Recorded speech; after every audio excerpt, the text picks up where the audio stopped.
Estamos iniciando el capítulo número 20, el penúltimo capítulo de esta serie interesante sobre educación financiera a la luz de la Biblia. Estudiando este libro, Embajadores del Reino, este es el penúltimo capítulo, capítulo número 20, recuerde que son 21.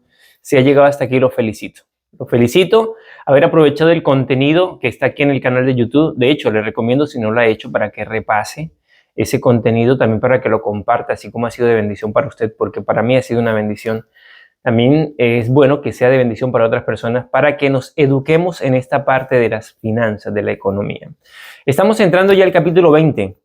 Embajadores, cueste lo que cueste. Aquí Camila Russo, en este capítulo, nos habla de dos jóvenes en los tiempos de Jesús, un joven rico y un joven pobre. Esto me hace recordar una serie de televisión, pero en este caso fueron dos jóvenes que literalmente estuvieron en contacto con Jesús, uno pobre y un joven rico. El más famoso es el joven rico. Ahorita vamos a ver quién fue ese joven pobre. La Biblia relata en Juan capítulo 6, versículo 9, que ese joven pobre fue el que puso a disposición de Jesús lo que tenía en ese momento, que eran 5 panes de cebada, ni siquiera de trigo, porque para ese entonces las personas que consumían pan de trigo implicaban una situación económica mucho más favorable, y las personas con condiciones económicas más desfavorables recurrían precisamente al consumo de panes de cebada. Y cuando la Biblia presenta este detalle que eran de cebada y no de trigo, da a entender que precisamente las condiciones familiares de este muchacho no eran muy fáciles, eran bien críticas, por decirlo de alguna manera. Sin embargo, esto que tenía 5 panes de cebada y 2 peces fue lo que el joven puso a disposición en manos de Jesús. Por acá, dándole un poco de imaginación a la historia, dice acá que parece que el muchacho pudo haber pensado, bueno, pero qué tontería estar pensando que Jesús podría hacer algo grandioso a partir de eso tan poco. Sin embargo, fue lo que realmente hizo. De algo tan poco hizo una situación milagrosa. De hecho, hizo un milagro donde alimentó a más de 5,000 personas, sin contar mujeres y niños. Qué sorprendente, ¿verdad? Entre todas estas personas, era el único precavido, este muchacho. Y aquí es unas preguntas para reflexionar sobre la historia de este joven, de este muchacho que tenía 5 panes de cebada, 2 peces, que fue lo que le dio a Jesús para que Jesús hiciera el milagro de la multiplicación de esta comida y alimentara a 5,000 personas, a más de 5,000 personas. Entonces, aquí para reflexionar, ¿sería que este muchacho era el único que tuvo la precaución de llevar comida, banquete para escuchar las predicaciones de Jesús y para estar ese día en el campo, en las montañas, escuchando a Jesús? O quizás más bien era el único que estuvo dispuesto a donar lo que tenía. Posiblemente había más gente con provisión también familiar, sus comidas, para estar ahí compartiendo las enseñanzas de Jesús. Pero el único quizás que estuvo dispuesto a compartir todo lo que tenía fue este muchacho. Buena pregunta, ¿no? Se analiza el otro caso. Por acá dice, bueno, aquí dice Camila, ser útil para saciar, qué alegría de ver que su pequeña ofrenda podría al menos ser útil para saciar el hambre del querido maestro. Qué momento. Aparece el otro joven en el contraste, ¿no? Ya hablamos del joven pobre, ahora hablamos del joven rico. El joven pobre puso lo poco que tenía a disposición completa de Jesús para bendecir a una cantidad. Recuérdense, somos bendecidos para bendecir. El joven pobre, el muchacho de los 5 panes y los 2 peces, la tenía clara. Vamos ahora a la historia del joven rico. El joven rico, dice acá, era obediente, guardaba los mandamientos de Dios, tenía muchas posesiones. Se arrodilló ante Jesús cuando lo vio.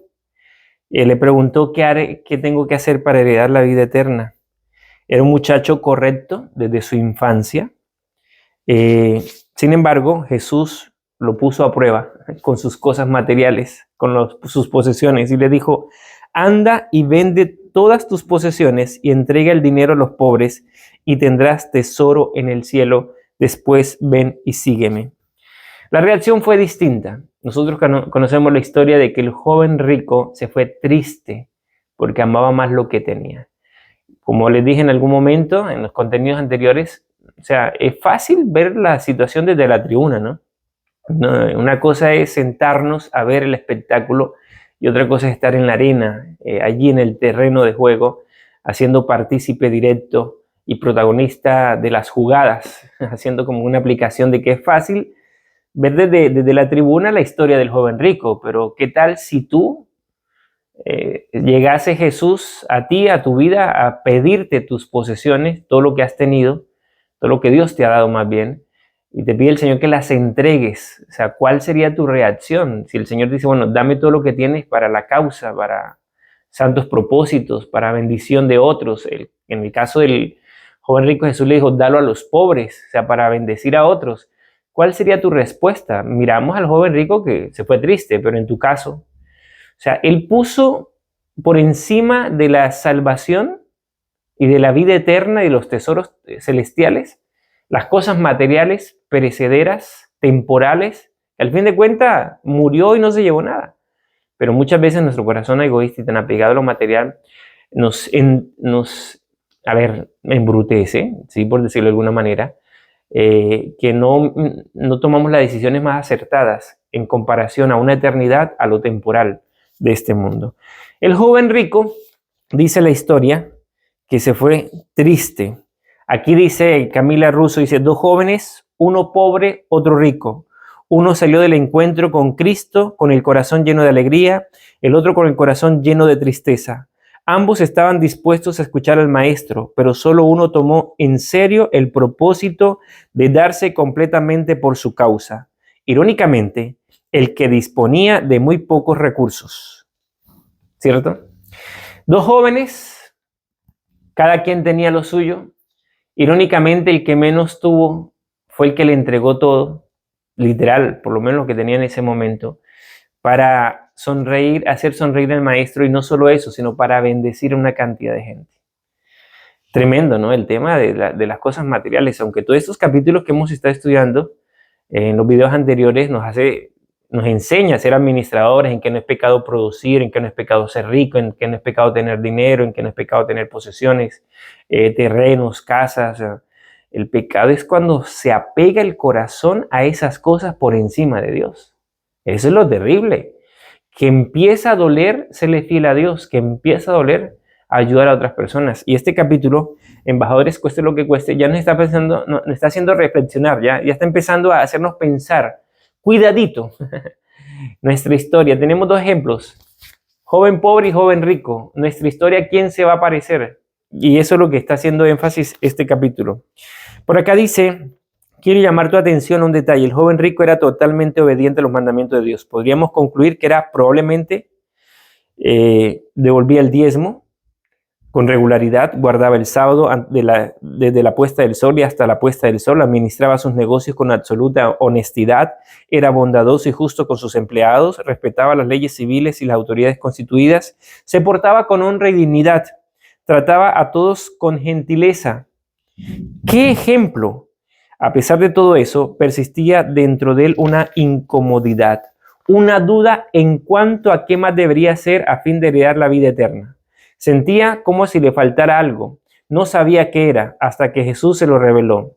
Lo que le faltaba era la firme disposición de seguir a Cristo, independientemente de lo que tuviera que dejar atrás. Y aparece una lista aquí en este capítulo 20, Embajadores, cueste lo que cueste, de personajes de la Biblia que literalmente, sí, de manera literal dejaron las cosas terrenales, temporales, materiales por seguir a Cristo Jesús. En la Biblia está el caso de Abraham, dejó su tierra y su parentela. Moisés dejó el confort del palacio. Ruth dejó a su pueblo y a su cultura. David dejó la vida pacífica del pastoreo. Eliseo dejó a sus padres a quienes era tan apegado. Daniel dejó la comida sabrosa que estaba servida en la mesa. Nehemías dejó la exuberancia de la capital del imperio. Zaqueo dejó su estilo ganancioso y deshonesto de construir fortuna. Todos estos son ejemplos de hombres y mujeres que renunciaron a algo a fin de servir a Dios por completo. Esa elección reafirmada día a día ciertamente marcó la diferencia en la vida de cada uno de ellos. Ninguna de esas bellas historias de desprendimiento, sin embargo, se compara con la más grande historia de desprendimiento: lo que Jesucristo hizo por usted y por mí.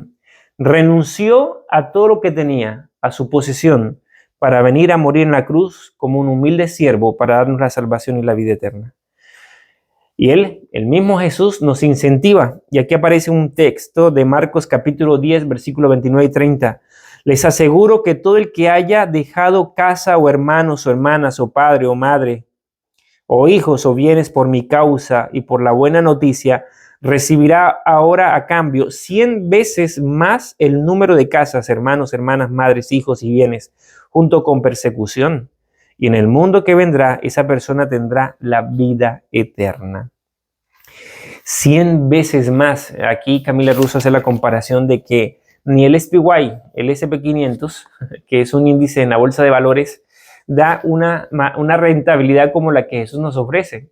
Y ella menciona aquí que por mucho el SPY, que SP500, que se refiere a las 500 empresas más grandes de Estados Unidos, o sea, en otras palabras, mide la economía americana, dice que desde el año 1995 hasta 2023, ese índice superó la marca de los 25%, que es el tope de retorno anual, solo 7 veces.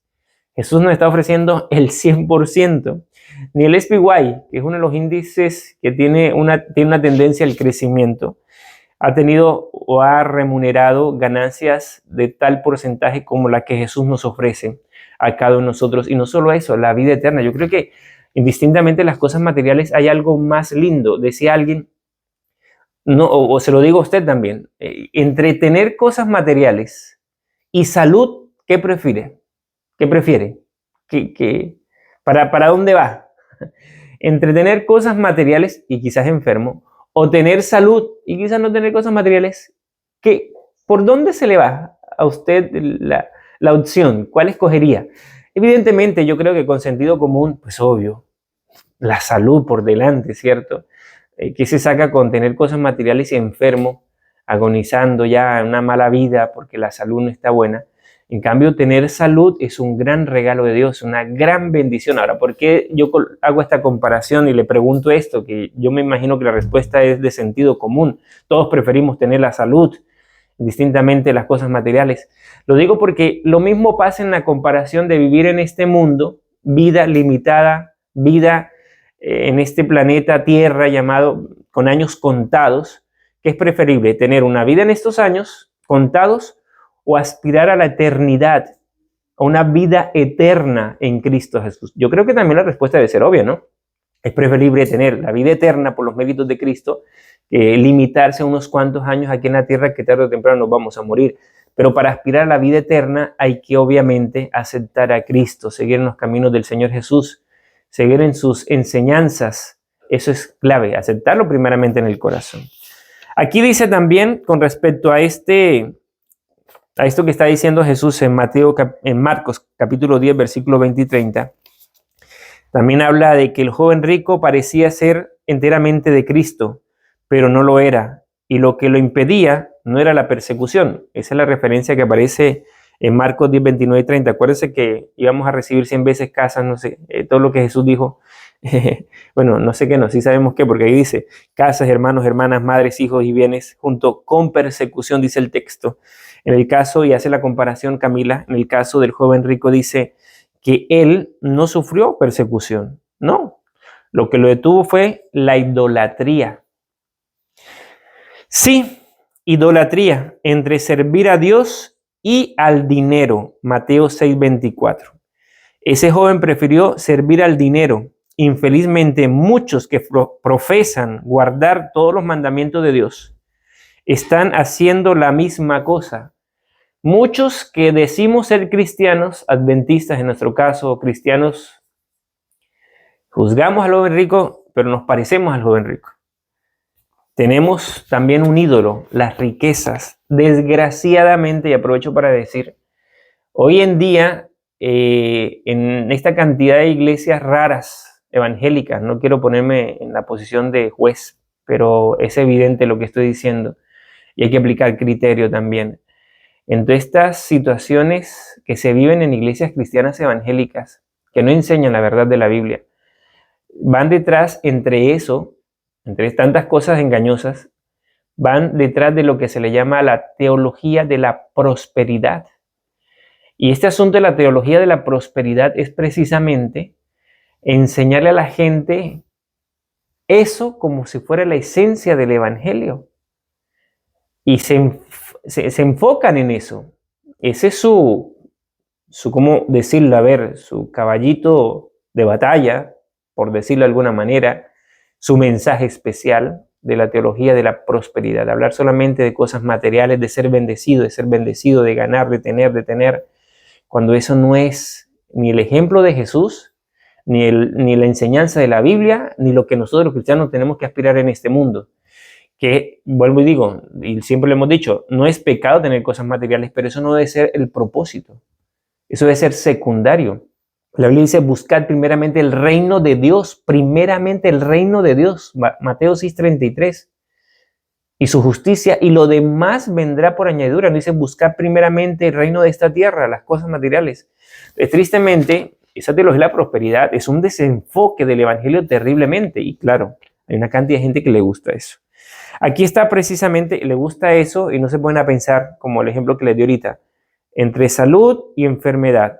En esto aplica entre unos cuantos años viviendo bien, pero perdiéndose la vida eterna, o quizás pasando penurias en esta vida, pero aspirando a una eternidad en Cristo Jesús.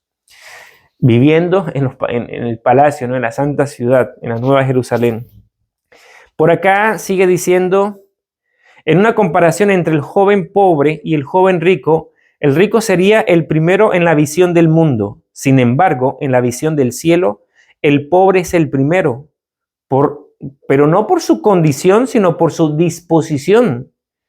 No por sus humildes aspiraciones, sino por estar totalmente convencido de que ninguna conquista aquí, por mejor que sea, se equipara con la alegría de servir a la causa de Cristo y entregarse por completo a ella.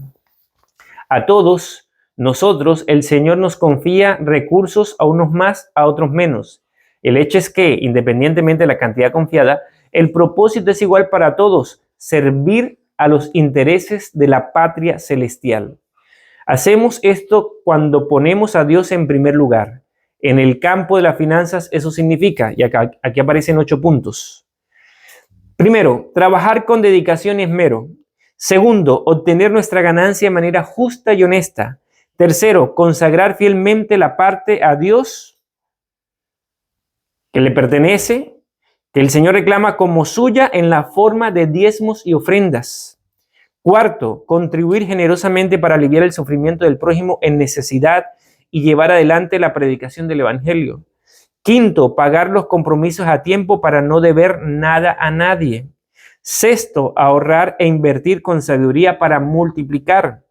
Séptimo, disfrutar alegremente de lo que reste en nuestro poder, siempre con responsabilidad. Y octavo, estar dispuesto a hacer aún más por la causa de Dios si fuera necesario. Escuchen el octavo, ¿no?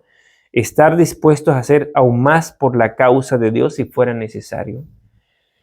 Se han escuchado historias y personalmente he visitado hermanos, hermanas que aman al Señor y la causa de Dios y han donado terrenos, lotes, edificaciones, ciertas ofrendas especiales para que a través de la predicación del Evangelio muchas otras personas conozcan de Cristo Jesús. Qué lindo si tú tienes la oportunidad de hacerlo, lo hagas. Es una gran bendición ser socio del Rey de Reyes en esta linda empresa que es la ganancia de almas y que evidentemente en este mundo se necesitan recursos para poder avanzar en algunos aspectos. Por acá dice, me arriesgo a decir que el joven rico resbaló en el octavo ítem. ¿Cuál es el octavo ítem? Estar dispuesto a hacer aún más por la causa de Dios si fuera necesario, el de ayudar a los pobres en el caso del joven rico. Pregunto, ¿cuánto más de lo que hacemos estamos tú y yo verdaderamente dispuestos a hacer por la causa de Dios? Cuidado, si la respuesta es algo como, ya hago mucho, o nada más de lo que ya hago, puede ser un indicio de que somos de alguna manera parecidos al joven rico, apegados a las cosas terrenales. Nuestra vida se resumirá a unos pocos años y quizá algún éxito financiero, nada más. Todo eso al costo de perder la vida eterna.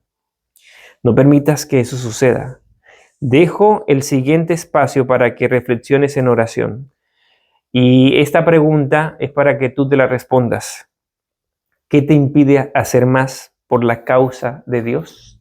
Buena pregunta, ¿no?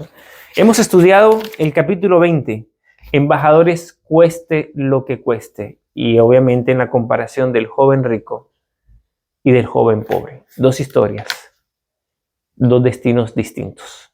Todo por una decisión, influenciada por el apego o no apego a lo que se tiene. Dios te bendiga. Suscríbase al canal, comparte este video como siempre les he dicho. Y nos estaremos viendo en el siguiente y último capítulo, capítulo 21, que se titula, ¿sí? Con los pies en la tierra y los ojos en el cielo. Bendiciones a todos. Chao, chao.